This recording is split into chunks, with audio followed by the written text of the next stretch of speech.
आता बातमी छत्रपती संभाजीनगरमधून आहे। त्या ठिकाणी एफडीए कडून 2,93,00,000चं खाद्यतेल जप्त करण्यात आलंय।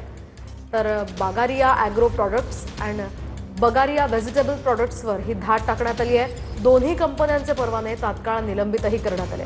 पुनर्वापर केलेल्या टीनमध्ये खाद्यतेलाचे रिपॅकिंग केलं जात होतं। अत्यंत अस्वच्छ वातावरणामध्ये हे पॅकिंग केलं जात होतं।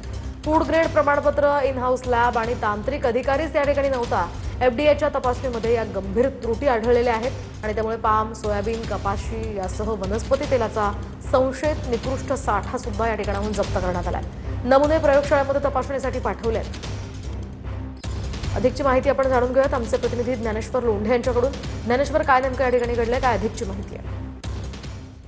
निश्चितच मोहिनी, आपण बघतो गेल्या काही दिवसापासून एफडीच्या वतीनं धडक कारवाया सुरू आहेत आणि 11 जुलै रोजी छत्रपती संभाजीनगर शहरातील एका कंपनीवर आणि पैठण तालुक्यातील एका कंपनीवर एफडीएने जी आहे संयुक्त कारवाई केली आहे। आपण बघतो याच कंपनीचे गेल्या काही दिवसापूर्वी व्हिडिओ सोशल मीडियावर व्हायरल झाले होते आणि ह्या कंपन्या तेल निर्मिती करतात, मात्र त्या ठिकाणी तेल निर्मिती करण्यासाठी कोणतेही मानांकन वापरले नसल्याचे स्पष्ट झाल्यानंतर एफडीएने ही मोठी कारवाई केली आहे आणि या छाप्यात जे आहे ते भेसळयुक्त 2,93,35,603 रुपयाचं तेल जप्त केलं आहे आणि तात्काळ जे आहे ते दोन्ही कंपन्यांचे परवाने एफडीएने निलंबित केले आहेत। यामुळे जे आहे ते आता इतर तेल निर्मिती कंपन्या करणाऱ्या कंपन्या आहेत त्यांचे सुद्धा धाबे आणले आहेत। मात्र अशा पद्धतीने बघतो त्या ठिकाणी प्रचंड अस्वच्छता जी आहे जाणवली आणि एफडीएने ही सगळी कारवाई केली आहे। नक्कीच नक्कीच धन्यवाद ज्ञानेश्वर दिलेल्या या सविस्तर माहितीसाठी।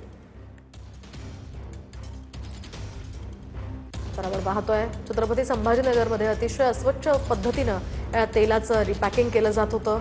सगळीकडे अस्वच्छता पाहायला मिळाली। यासह अनेक त्रुटी इथे आढळलेल्या आहेत, त्यामुळे ही कारवाई करण्यात आली आहे।